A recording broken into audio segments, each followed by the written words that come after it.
শুভ সকাল। সবাই কেমন আছেন?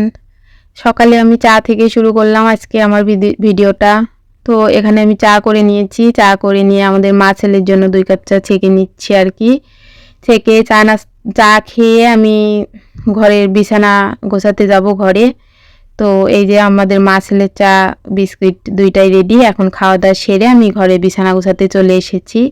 তো আমি বেডটা ঝেড়ে নিয়ে আমি আর বাকি যে কাজগুলো ঘরের আছে আর কি সেগুলো সব করে আমি রান্নাঘরে চলে যাব রান্নার জন্য।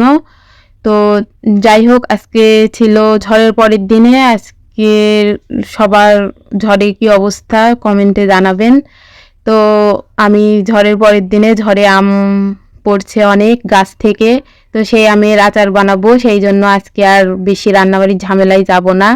শুধু সাদা পোলাও করব আর ফ্রিজে যা সব একটু রান্না ছিল আগের দিনের গত শুক্রবারের সেগুলোই সব গরম করে নিয়ে খাবো। তো আমি পোলাওয়ের জন্য এখানে পেঁয়াজটা বেরেস্তার জন্য কড়াইয়ে তেল দিয়ে পেঁয়াজ দিয়ে দিলাম। পেঁয়াজটা ভেজে বেরেস্তার জন্য উঠিয়ে নিয়ে তারপরে আমি পোলাওয়ের চালটা এর মধ্যে আমি আমার পরিমাণ মতো নিয়ে ধুইয়ে জল ঝরিয়ে রেখেছি। এখন আমি তেলে সামান্য ফ্লেভারের জন্য একটু 1 চামচ ঘি দিয়ে শুকনো গরম মশলা, তেজপাতা, জিরা আর ছোট এলাচ সম্বারা দিয়ে আমি পোলাওয়ের চালটা দিয়ে একটু ভাজা ভাজা করে পাশের চুলায় আমি গরম জল বসিয়ে রেখেছিলাম। পরিমাণ মতো জলটা এখন আমি অ্যাড করে দিব। মাঝখানে একটু আমি কাঁচামরিচ দিয়ে দিয়েছিলাম। কাঁচামরিচ দেওয়ার পরে আমি লবণ দিয়ে দিলাম স্বাদ মতো, আমার পরিমাণ মতো চাল অনুযায়ী লবণটা আমি দিয়ে দিলাম। দেওয়ার পরে আমি এই যে গরম জলটা পরিমাণ মতো দিয়ে দিচ্ছি। পরিমাণ মতো গরম জলটা ঢেলে দিবার পরে আমি এখন গ্যাসটা খুব করে পোলাওটা তৈরি করে নিব আর কি।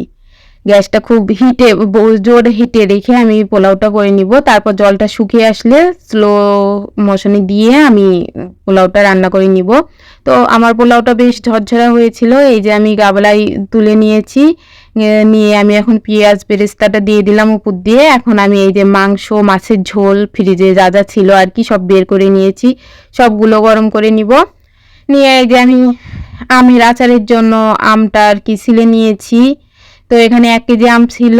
আমটা ছিলে নিয়ে আমি ধুয়ে লবণ হলুদ দিয়ে 3-4 ঘন্টার জন্য রেখে দিয়েছিলাম। এখন বিকাল টাইম ওই 5টা মতো বাজে। তো আমি এখন আচারের জন্য কড়াইয়ে তেল, শুকনো মরিচ, সরষের তেল দিয়েছিলাম। শুকনো মরিচ, সামান্য একটু 5 ফোড়ন, জিরা ফোড়ন দিয়ে আমি আমগুলো দিয়ে খুব ভালো করে ভাজা ভাজা করে পরিমাণ মতো চিনি দিয়ে দিব। চিনি দিয়ে খুব ভালো করে নাড়াচাড়া করব। এতে চিনিটা গলে যাবে। চিনি গলে গেলে যে জলটা ছাড়বে সেই জলে আমটা সিদ্ধ হবে আর কি। আমি এখন এই যে আমটা নাড়াচাড়া করে আচারটা বানিয়ে নিব। তো এখানে কিন্তু আমি আরও একটু পরিমাণ মতো লবণ, 1.5 চামচ ঝালের গুঁড়ো অ্যাড করে দিলাম।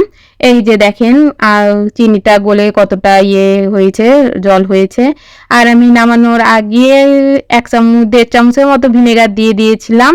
আর এখানে আমি মশলাটা দিয়ে দিলাম। আমার আচার